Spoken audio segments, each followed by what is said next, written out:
તો આજનો આપણો ટોપિક ચેપ્ટર નંબર 1 નો છે દ્રવ્યનો સ્વભાવ. તો સૌથી પહેલા તો દ્રવ્ય કોને કહેવું? તો જે દળ ધરાવે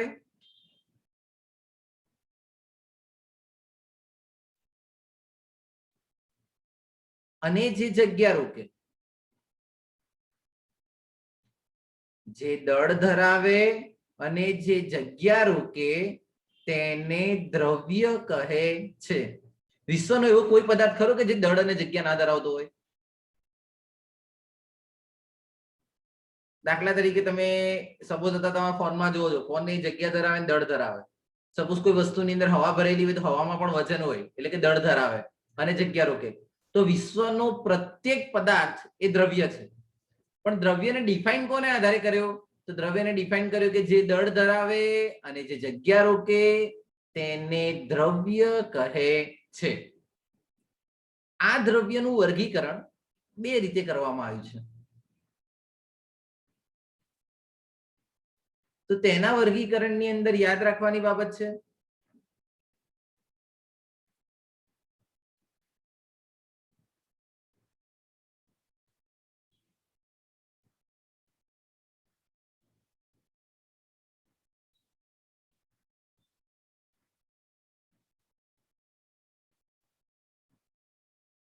એક આવશે ભૌતિક ગુણધર્મોને આધારે, બીજું આવશે રાસાયણિક ગુણધર્મોને આધારે.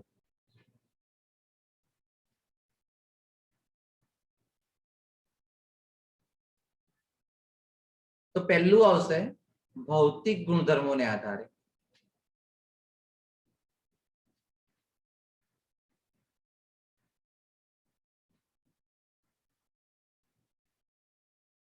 બીજું આવશે રાસાયણિક ગુણધર્મોને આધારે.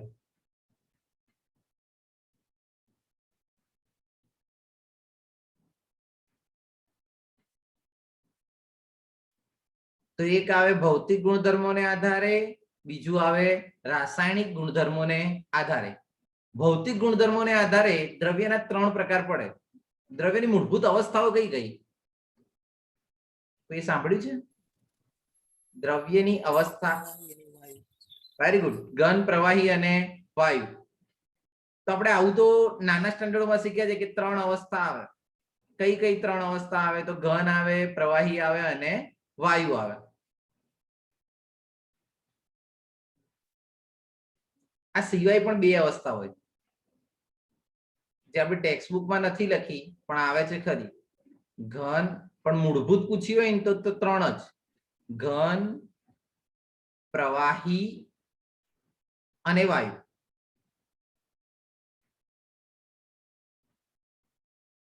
આ સિવાયની બીજી 2 યાદ રાખવાની: પ્લાઝ્મા અને બોઝ-આઇન્સ્ટાઇન સંઘટન. વેરી ગુડ, પ્લાઝ્મા અને બોઝ-આઇન્સ્ટાઇન સંઘટક.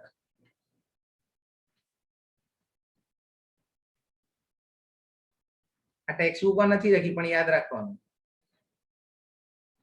પ્લાઝ્મા અને બોઝ-આઇન્સ્ટાઇન સંઘટકને ઇંગ્લિશમાં કહેવાય બોઝ-આઇન્સ્ટાઇન કન્ડેન્સેન્ટ, BEC. આ 5મી અવસ્થા છે. હવે બીજી એક મહત્વની બાબત કે આ અવસ્થા ક્યારે જોવા મળે? તો યાદ રાખવાનું, ખૂબ જ ઊંચું તાપમાન હોય ને,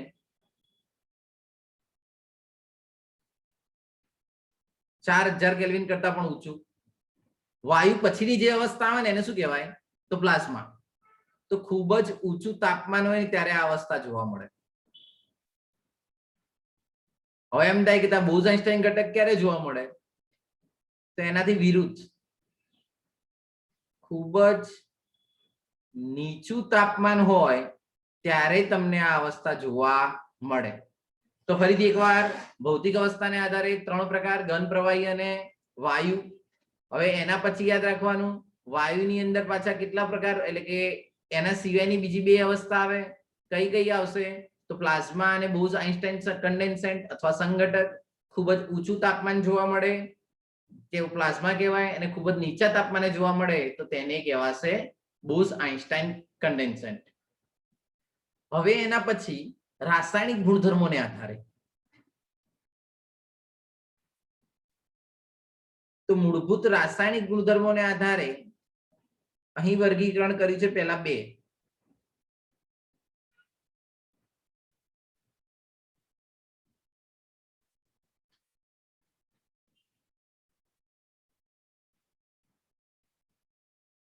એક છે શુદ્ધ પદાર્થ,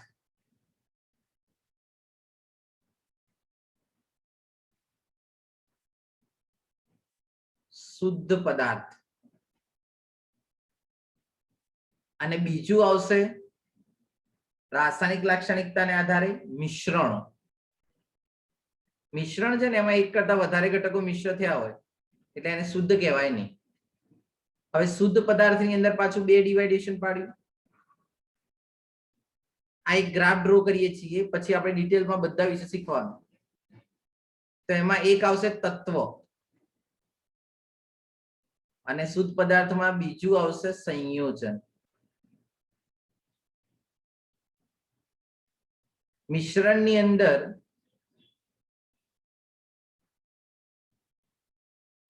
બે પ્રકાર પડે. એક આવે સમાન મિશ્રણ અને બીજું આવશે વિષમાંગ મિશ્રણ.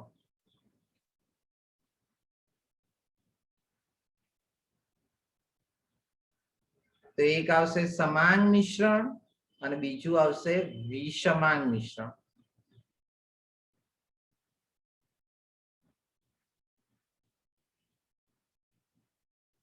તો ફરીથી એકવાર, સૌથી પહેલી વસ્તુ એવી સમજાવી કે દ્રવ્યનો સ્વભાવ. તો દ્રવ્યના સ્વભાવની અંદર સૌથી પહેલા કીધું દ્રવ્ય કોને કહેવાય? તો જે દળ ધરાવે અને જે જગ્યા રોકે તેને કહેવાશે દ્રવ્ય. દ્રવ્યને આધારે બે પ્રકાર, ભૌતિક ગુણધર્મોને આધારે અને રાસાયણિક ગુણધર્મોને આધારે. ભૌતિક ગુણધર્મોને આધારે ત્રણ પ્રકાર, ઘન, પ્રવાહી અને વાયુ. અને બીજી બે અવસ્થા આવે પ્લાઝ્મા અને બોઝ-આઇન્સ્ટાઇન ઘટક. પ્લાઝ્મા માટે યાદ રાખશો ખૂબ જ ઊંચા તાપમાને જોવા મળે, બોઝ-આઇન્સ્ટાઇન ઘટક ખૂબ જ નીચા તાપમાને જોવા મળે. અને રાસાયણિક ગુણધર્મોમાં બે પ્રકાર, શુદ્ધ પદાર્થ અને મિશ્રણો. શુદ્ધ પદાર્થમાં આવશે તત્વ અને સંયોજન, મિશ્રણમાં આવશે સમાંગ મિશ્રણ અને વિષમાંગ મિશ્રણ. નાઉ ટર્ન ઓફ યુ. ચલો સૌથી પહેલા અનુષ્કા, દ્રવ્ય કોને કહેવાય બેટા? તો જે દળ ધરાવે ને જે જગ્યા રોકે. Very good. દેવાંગ, દ્રવ્યના કેટલા પ્રકાર પડે? મૂળભૂત બે.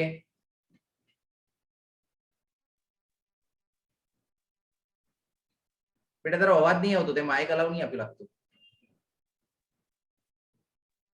ધવલ, બે. કયા કયા? ભૌતિક ગુણધર્મ અને રાસાયણિક ગુણધર્મ. Very good. ભૌતિક ગુણધર્મના આધારે મૂળભૂત ત્રણ અવસ્થા કઈ કઈ આવે?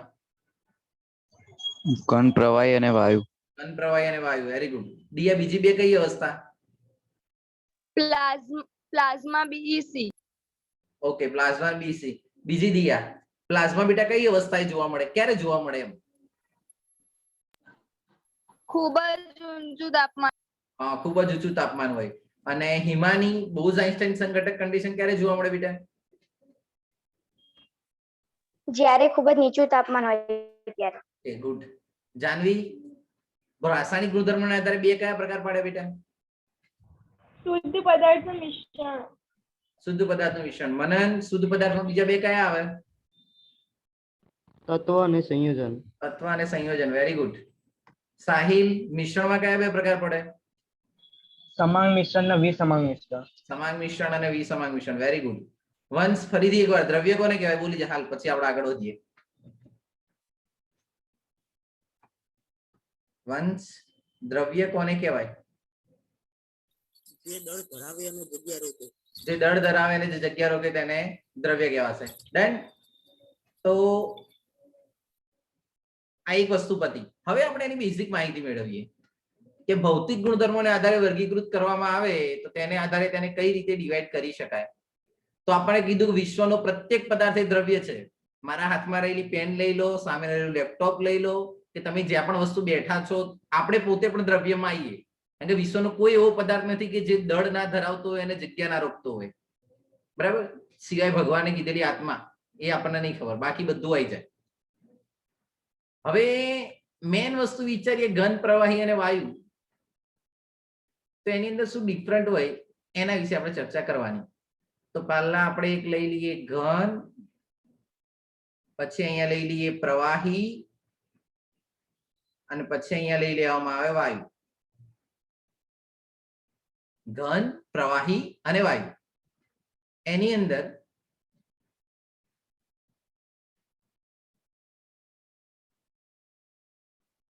અહીંયા ગોઠવી દઈશું ઘનને.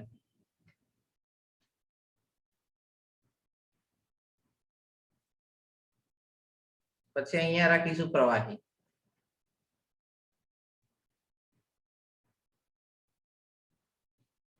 અને અહીંયા આવશે વાયુ.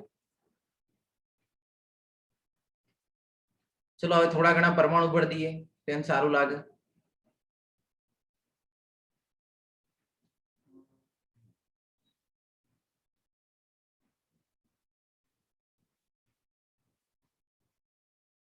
ઘનની અંદર છે ને પરમાણુ ખૂબ જ એકબીજાથી નજીક જોડાયેલા હોય, એટલે તમે એવું કહી શકો છો કે પરમાણુ પરમાણુ વચ્ચેનું આકર્ષણ બળ પ્રબળ જોવા મળે છે. પરમાણુ પરમાણુ વચ્ચેનું આકર્ષણ બળ કેવું જોવા મળે? પ્રબળ. પછી બીજી એક મહત્વની બાબત, એમાં નિશ્ચિત કદ અને નિશ્ચિત આકાર હોય.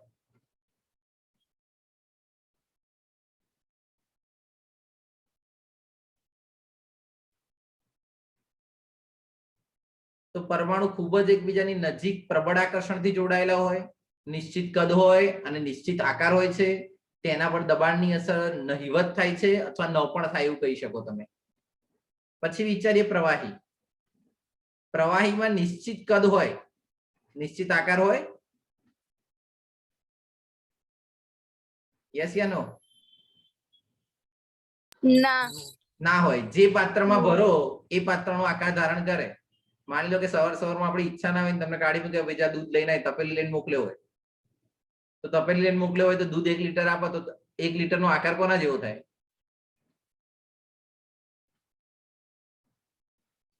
તપેલીમાં 1 લીટર દૂધ લો તેનો આકાર કોના જેવો થાય?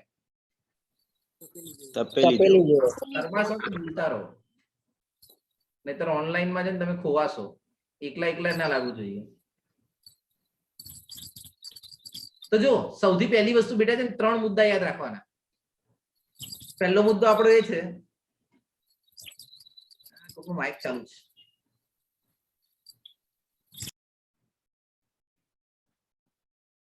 પહેલો મુદ્દો આપણો એ છે કે નિશ્ચિત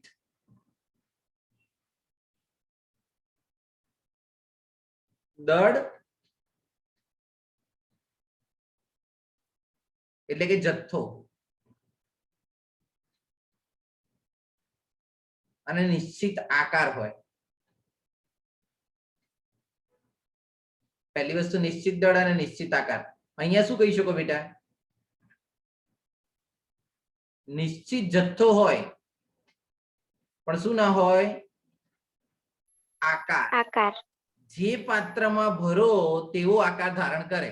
દાખલા તરીકે બોટલમાં રાખો તો બોટલ જેવો આકાર હોય, પછી કોઈ પાત્રમાં બીકરમાં રાખો તો બીકર જેવો આકાર હોય, કોનિકલ ફ્લાસ્કમાં રાખો તો કોનિકલ ફ્લાસ્ક જેવો આકાર હોય, બ્યુરેટમાં રાખો તો બ્યુરેટ જેવો આકાર હોય. એટલે જે પાત્રમાં ભરો તેવો આકાર ધારણ કરે. એટલે કે નિશ્ચિત આકાર હોતો નથી, નિશ્ચિત જથ્થો હોય. દાખલા તરીકે બેટા તમે કોઈ એક પાત્ર લઈ લો, એની અંદર 500 મિલી કોઈ પ્રવાહી ભર્યું હોય. પહેલા એ તમારા બીકરમાં હોય અને પછી તમે કોનિકલ ફ્લાસ્કમાં લઈ લો તો 500 માંથી ઘટે?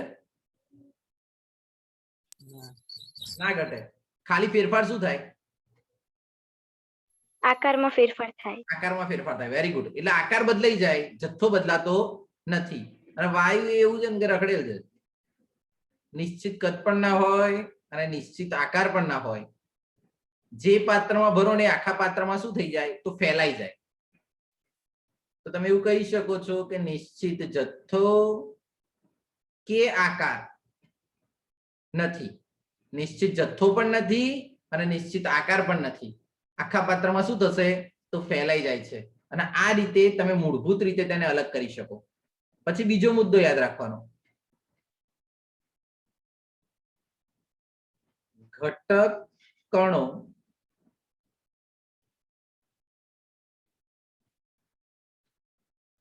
એકબીજાની ખૂબ જ નજીક ગોઠવાયેલા હોય.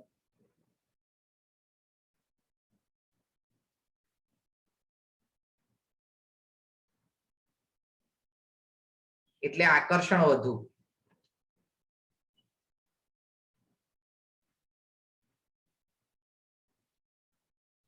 પછી તમે આવું એ કહી શકો દબાણની અસર ન થાય.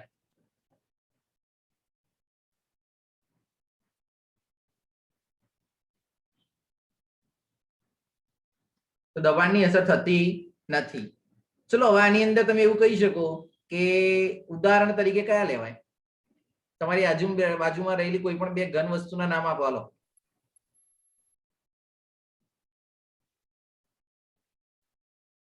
બોલો વાલા વિદ્યાર્થીઓ. ઘન પદાર્થ કોને? ટેબલ.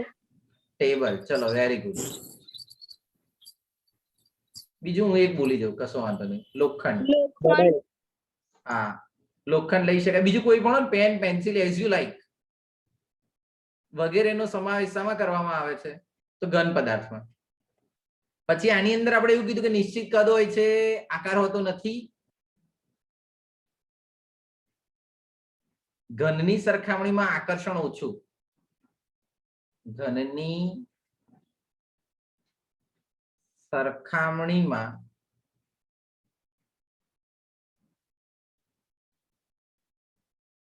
આકર્ષણ ઓછું. પછી એક મહત્વનું હોય એની અંદર, તે તરલ હોય.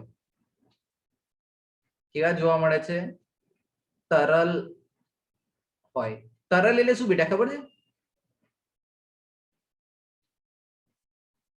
વહી શકે. Very good.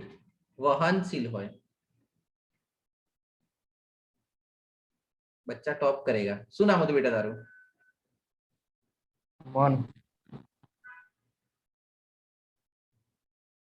તો તરલ હોય છે અને વહનશીલ હોય છે. પછી યાદ એવું રાખવાનું કે એની અંદર દબાણની અસર થાય, પણ તમારે કોમ્પિટિટિવ એક્ઝામ માટે યાર બહુ જ ઓછી હોય. 1000 બાર દબાણ આપો ને ત્યારે પાણીનું કદ માત્ર 4% ઘટે. 1000 બાર દબાણ આપવામાં આવે તો પાણીનું કદ કેટલું થાય? માત્ર ને માત્ર 4% જ ઘટે. એનાથી વધારે કોઈ ફેરફાર થાય નહીં. અને ચલો હવે આના ઉદાહરણ તરીકે લઈએ તો એક જડે જીવન. બીજું કયું આવે તો? Bromine, benzene. Very good. તો પાણી, Br2 એટલે કે બ્રોમીન, બેન્ઝીન. આ બેન્ઝીન છે ને એ જ્યાં સુધી ઓર્ગેનિક ભણશો ત્યાં સુધી તમારો સાથ આપશે, હમદર્દ જેવું કામ કરશે. એને કહેવાય C6H6, જેને આપણે આગળ ડિટેલમાં ભણીશું ઓર્ગેનિકમાં. ત્યાર પછી વિચારીએ વાયુ. વાયુની અંદર વિચારવાનું આવું આવે બાળકો,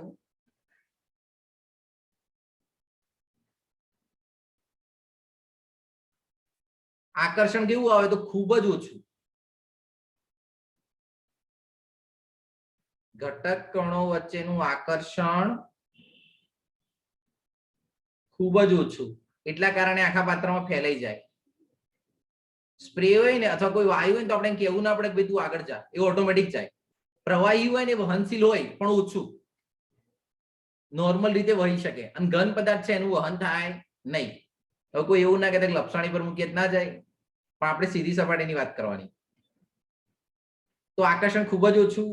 ઘનની સરખામણી અહીંયા કહી શકાય કે વાયુ કરતા વધારે અને ઘન કરતા ઓછું આકર્ષણ હોય તેને પ્રવાહી કહેવાય. ત્યાર પછી આ પણ વહનશીલ હોય.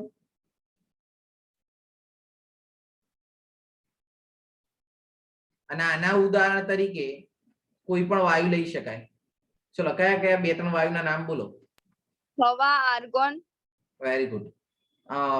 હવામાં સૌથી વધારે વાયુ કયો? નાઇટ્રોજન. નાઇટ્રોજન. નાઇટ્રોજન 78% હોય. પછી બીજા પ્રમાણમાં હોય ઓક્સિજન. કેટલો હોય? 21%. Very good. 21%. શું નામ બેટા તારું? હિમાની. હિમાની.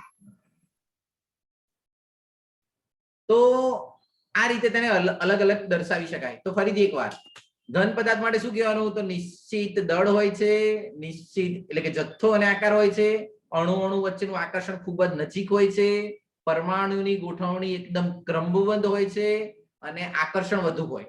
દબાણની અસર ન થાય. ઉદાહરણ તરીકે ટેબલ, લોખંડ, પેન, પેન્સિલ, બુક વગેરેનો સમાવેશ કરી શકાય. પછી વાત કરીએ પ્રવાહી. તો નિશ્ચિત જથ્થો અને આકાર એટલે કે નિશ્ચિત જથ્થો હોય પણ આકાર નથી. જે પાત્રમાં રાખવામાં આવે તેવો આકાર ધારણ કરે છે. ત્યાર પછી વિચારીએ કે તરલ એટલે કે તે વહનશીલતાનો ગુણધર્મ ધરાવે છે. પાણી, બ્રોમીન, બેન્ઝીન. અને નિશ્ચિત જથ્થો અને આકાર હોતો નથી. જે પાત્રમાં ભરવામાં આવે તે પાત્રમાં ફેલાઈ જાય છે. આકર્ષણ ખૂબ જ ઓછું હોય છે, વહનશીલ હોય છે. ઉદાહરણ તરીકે N2O2 અને Br2 કે પછી Cl2 કોઈ પણ વાયુનો સમાવેશ તમે એની અંદર કરી શકો છો. હવે બાળકો છે ને બીજી એક વસ્તુ શીખીએ. ચલો મને એમ કહો કે તાપમાનમાં વધારો કરવામાં આવે તો કઈ દિશાથી કઈ દિશા તરફ જાય? એટલે કઈ અવસ્થામાંથી કઈ અવસ્થામાં ફેરફાર થાય જો તાપમાનમાં વધારો કરીએ તો? ઘનમાંથી પ્રવાહ. ઘનમાંથી પ્રવાહી. Very good. ઘનમાંથી પ્રવાહી, પ્રવાહીમાંથી પ્રવાહીમાંથી વાયુ. અને એનાથી વધારે તાપમાન ઘટાડો તો વધારો તો? જો બેટા ઘનને તાપમાન વધાર્યું તો પ્રવાહીમાં ગયો, પ્રવાહીનું તાપમાન વધાર્યું તો વાયુમાં ગયો, અને વાયુનું તાપમાન વધારે રાખો તો આપણે કઈ અવસ્થા કીધી હતી ચોથી? પ્લાઝ્મા તરીકે એને ડિવાઈડ કરી શકાય. તો આપણે છે ને યાદ રાખવાનું તાપમાનની અસર કઈ રીતે થાય છે અને એને આધારે આપણે એને અલગ અલગ રીતે વર્ગીકૃત કરીશું.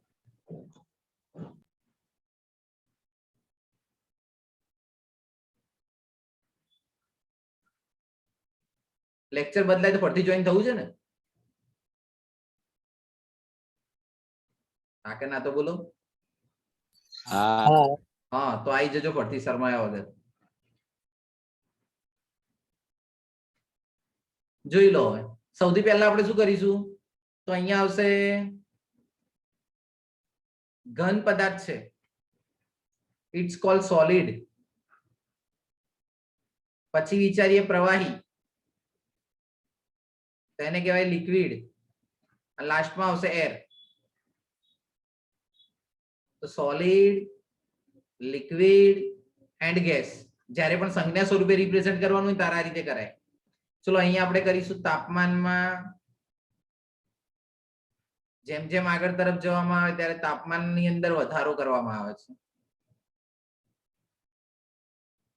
તો તાપમાન વધે, અહીંયા પણ તાપમાન વધે. તો ચલો તાપમાન વધે તો શું થશે બેટા? તો ઘનમાંથી રૂપાંતર થશે પ્રવાહીમાં અને પ્રવાહીમાંથી રૂપાંતર થશે વાયુમાં. ચલો એનાથી વિરુદ્ધ વિચારીએ.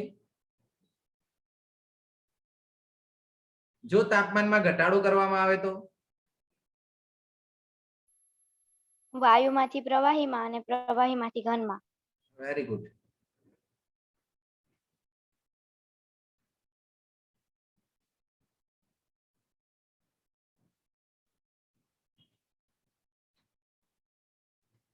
તો અહીંયા આપણે તાપમાનની અંદર શું કરીશું તો ઘટાડો.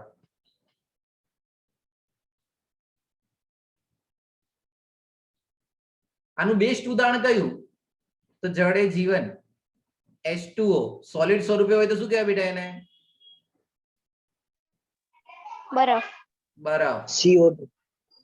પછી હા CO2 ઉદાહરણ લેવાનું બેટા. ચલો આ સોલિડ સ્વરૂપે H2O. પછી એના પછી વિચારીએ H2O પ્રવાહી સ્વરૂપે હોય તેને શું કહેવાય? પાણી. પાણી. અને સપોઝ મહેસાણા વાળા હોય તો પાણી. H2O. ચલો ગેસ સ્વરૂપે હોય તેને શું કહેવાય? વરાળ. વરાળ. Very good. તો ચલો તાપમાન વધારો તો પ્રવાહીનું રૂપાંતર શામાં એટલે કે બરફનું રૂપાંતર પાણીમાં થાય, પાણીનું વરાળમાં થાય. જો અહીંયા એક મહત્વની વસ્તુ સમજવાની છે. જ્યારે ભૌતિક રૂપાંતર થાય ને બેટા, કયું રૂપાંતર કરવામાં આવે?